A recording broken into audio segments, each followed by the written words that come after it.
نبی پاک صلی اللہ علیہ وسلم کے صحابی حضرت سعید بن زید رضی اللہ تعالی اور عشرہ مبشرہ صحابی حضرت عمر کے بہنوئی ہیں، اور یہ حوالہ میں آپ کو مسلم شریف سے عرض کر رہا ہوں۔ حضرت سعید بن زید رضی اللہ تعالیٰ عنہ وہ خوبصورت آدمی ہیں جنہیں دنیا میں چلتے پھرتے میرے نبی پاک نے جنت کی بشارت عطا فرمائی۔ بندے کا قد کاٹ دیکھیں کہ جنتی بندہ، یعنی اتنا اعتماد حضور نے کیا کہ فرمایا اس کے بعد والے آخری دم تک کے اعمال پر بھی میں جانتا ہوں یہ جنتیوں والے کام کرے گا۔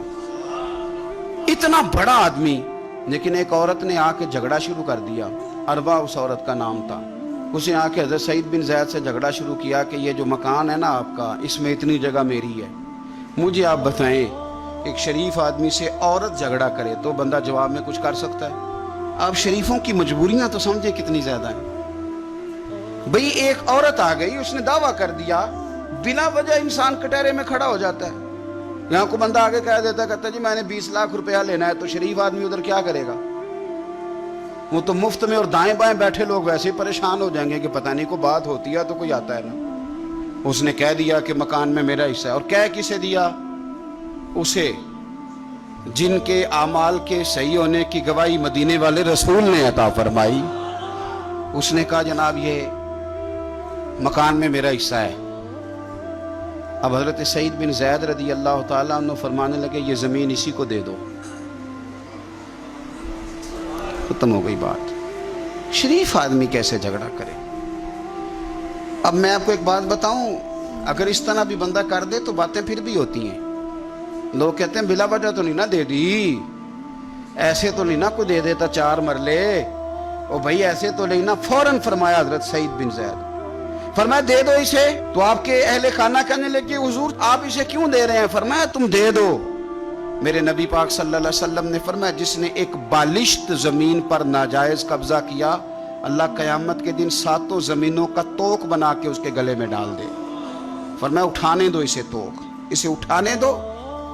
اور ایک حدیث میں فرمایا 7 زمینوں میں دھنسا دے گا اللہ اسے اٹھانے دو، دے دو۔ لیکن تکلیف تو ہوتی ہے نا، کہاں سے اتنا حوصلہ بندہ کرے؟ دل تو ٹوٹ جاتا ہے نا کہ یار میرے اوپر اس طرح الزام لگانا، اور اس طرح کسی شخص کے بارے میں، وہ بندہ جس نے زندگی تقوی میں گزار دی، اس پر اتنا گھنونا الزام لگا دینا۔ اب حضرت سعید بن زید نے نا لوگوں کو کہہ دیا دے دو، لیکن جب تنہا گئے تو دل ٹوٹا ہوا تھا، کلیجہ پھٹا ہوا تھا، طبیعت پریشان تھی، ہاتھ اٹھائے، کہا اللہ سچائیاں بھی تو جانتا ہے، جھوٹ بھی تو جانتا ہے، ظاہر چیزوں کو بھی تو جانتا ہے، چھپی ہوئی کو بھی تو جانتا ہے۔ اللہ اگر یہ جھوٹی ہے تو اسے اندھا کر دے، اور اللہ یہ جو زمین اس نے مجھ سے لی ہے نا پھر اس میں اس کی قبر بنا دے۔ بعض شارحین نے لکھا ہے کہ حضرت سعید بن زید تو پہلے وصال کر گئے، لیکن وہ عورت زمین تو لے لی، گھر میں رہتی تھی پر اندھی ہو کے رہتی تھی، ڈھونڈتی پھرتی تھی، دائیں بائیں جاتی تھی، تو لوگ اسے کہتے تھے کیا بنا؟ کہنے لگے کچھ نہ پوچھو، مجھے سعید بن زید کی دعا لگ گئی ہے، مجھے لگ گئی دعا۔ تڑپتی تھی، روتی تھی، کنواں کھدوایا ہوا تھا، امیر لوگوں نے گھر میں کنواں کھدوایا ہوا تھا، تو یوں لگتا ہے کہ پانی بھی کوئی نہیں پلاتا تھا، کوئی نواسا نواسی پوتا پوتی بھی قریب نہیں آتا تھا، پانی پینے کے لیے کنویں میں گئی تو اندر ڈوب کے مر گئی، اس کا گھر ہی اس کی قبر بن گیا۔ دیکھیں نا، لوگ اس وقت سمجھ رہے ہوتے ہیں کہ جناب دیکھا نا میرا پتہ چل گیا، ہنس رہے ہوتے ہیں کہ دیکھا میں نے کتنا رسوا کر دیا، دیکھا پھر فلانا کتنی منتیں کر رہا تھا، دیکھا، اور تمہیں پتہ نہیں، تم کیا سمجھتے ہو کہ جس کو تم نے رسوا کرنا چاہا اس کا کسی وزیر مشیر اور بڑے آدمی سے تعلق نہیں تھا تو وہ تمہارے ہتھے چڑھ گیا؟